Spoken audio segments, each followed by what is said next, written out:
안녕하십니까. 이번 시간에는 고전이 답했다. 거기에 그리고 또 그리면 나만의 스타일이 나온다. 이 표현에 대해서 이야기 나눠보도록 하겠습니다. 첫 번째, 몸을 움직이면 내 안에 잠자고 있던 스타일이 깨어난다. 이 부분에서는요, 이게 모든 사람은 나만의 그 스타일을 찾고 싶어 합니다. 그런데 자기 스타일은 단지 내가 생각하는 거 머리로만은 찾을 수 없습니다. 그 투수의 경우에 그 야구공을 수만 번 던져봐야 자신만의 스타일을 갖다가 그 몸소 깨닫고 실천하게 됩니다. 그리고 음식을 만들 경우에 만약에 떡볶이를 만든다 이래 했을 때 떡볶이를 수만 번 만들어 봐야 이게 자신만의 스타일을 찾을 수 있다고 합니다. 문득 그런 생각이 들기 때문입니다. 근데 그 뭐 운동을 한다든지 요리를 한다든지 처음에는요 그 주어진 그 기본을 바탕으로 이게 기본 바탕으로 기본 과정을 따라가기 바쁩니다. 그러나 이게 아까 말했다시피 그 수만 번의 공을 던진다든지 요리를 한다든지 하다 보면요 이게 자연스럽게 공을 던지거나 요리를 할 수 있게 되고 그런 과정에서 창의적인 생각이 떠오르게 됩니다. 그러므로 기존의 방법이나 레시피를 갖다가 이게 완전히 그 체화한 뒤에 그 창의력이 나타나게 되죠. 그래서 이런 수만 번의 경험을 갖다 몸으로 반복해야 그 드디어 자기만의 스타일이 나타나게 됩니다. 근데 피가소의 경우에 그 대생교사의 자녀로 태어났습니다. 그러다 보니까 어릴 때부터 대생을 굉장히 많이 했다고 합니다. 근데 뭐 고민하고 그리고 고민하고 그리고 뭐 계속 그리다 반복하다 보니까 세상 사람들이 모두 아는 피가소만의 스타일을 찾게 되었습니다.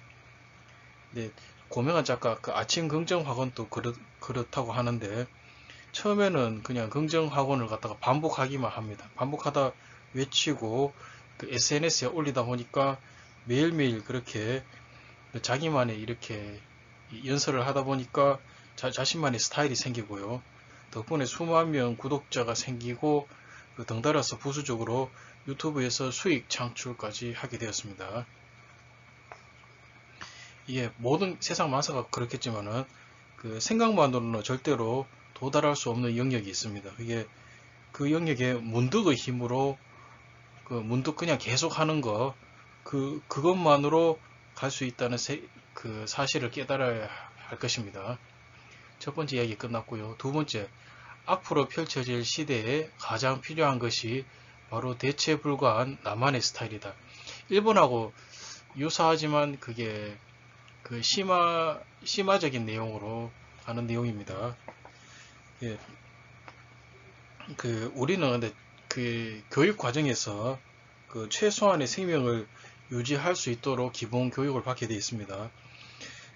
그런데 이 기본 교육이 그게 초등학교부터 해서 비중이 크다 보니까 근데 거기에 나 자신은 없어지고 공통적인 우리만이 이게 생겨나게 됩니다. 근데 그 과정에서 근데 우리가 고민을 합니다. 도대체 나만의 스타일이 무엇일까? 남들이 따라 할 수 있는 나만의 독특한 개성을 갖다가 원하는 것입니다. 아까 고명한 작가 이게 아침 긍정학원 이거를 갖다가 고명한 작가처럼 하려면은 최소한 800일 정도를 반복해야 됩니다. 아침에 외쳐야 되고요. 근데 800일이 쉽진 않지만 그게 마음먹으면 할 수는 있습니다. 할 수는 있지만은 그런데 고명한 작가가 뭐 3000일, 4000일 단위로 이렇게 한다면은요. 그 쉽게 따라올 수 없는 경제가 되는 것이고요. 만약에 만일을 갖다 넘긴다. 이래 되면은 이게 함부로 따라할 수 있는 아무나 따라할 수 없는 경지에 이르게 됩니다. 근데 이렇게 시간이 지나면서 계속 뭔가를 반복하고 계속 그 추진하다 보면은 이게 자신감이 생기고요. 그게 나만의 스타일이 그 완성이 됩니다.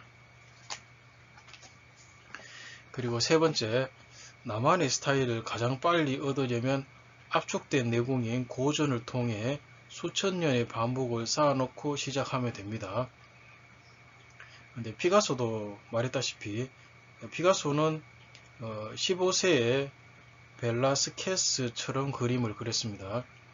어린아이처럼 그림을 그리는 데는 그로부터 80년이 걸렸다고 합니다. 근데 그 피카소가 어릴 때 그렸던 벨라스케스는 17세기의 스페인 바로크를 대표하는 유로 회화의 중심적인 인물이었습니다. 그 당대 최고였다고 합니다. 당연히 그 시기에 피카소에게는 그 피카소만의 스타일은 없었습니다. 오직 그 대생을 통해서 반복해서 그게 대가의 그 방법을 계속 반복하는 수밖에 없었습니다. 그리고 80년 동안 그리고 뭐 계속 반복하다 보니까 결국에는 누구도 따라올 수 없는 피카소만의 스타일을 스스로 찾게 되었습니다. 그 20세기의 피카소가 15세 때 이게 17세기의 벨라스케스를 그 따라 그렸듯이 현재 우리는 그 수천 년의 경험과 그 해답이 압축된 그걸 바로 고전이라고 하는데 그것을 따라 읽는 것이 요구됩니다. 네, 그렇게 함으로써 단순하게 반복하면 하루의 내공이 쌓이는 것에 불과하지만 고전을 읽고 반복하면 일단 그 당대의 대가들 그러니까 수천 년의 경험이 내 안에 막 쌓이게 되고요. 보너스처럼 쌓이고 그 위에 그 매일매일 그 반복하면 할수록 나만의 내공이 쌓이게 됩니다. 그래서 오늘 한 내용도 굉장히 중요한 내용이라고 하겠습니다. 그래서 가장 핵심적인 거는 그 나만의 스타일을 갖다가 남과 차별화되는 나만의 스타일을 어떻게 찾을 것인가. 첫 번째로 매일매일 그 어떤 기준에 맞게 원칙을 세우고 계속 반복해야 된다고 했습니다. 그래야지 나만의 스타일이 그 생겨나게 되고요. 그리고 대체 불가능한 그 나만의 스타일이 그 지금 세대에 그 요구되는 것이고요. 이게 나만의 스타일을 좀 더 잘 형성하기 위해서는 고전을 통해서 어느 정도 그게 그 대가의 그런 모습을 반복함으로써 내가 거인의 어깨에서 세상을 바라볼 수 있는 그런 경지로 나갈 수 있겠습니다. 오늘 또 시청하시느라 수고하셨습니다. 감사합니다.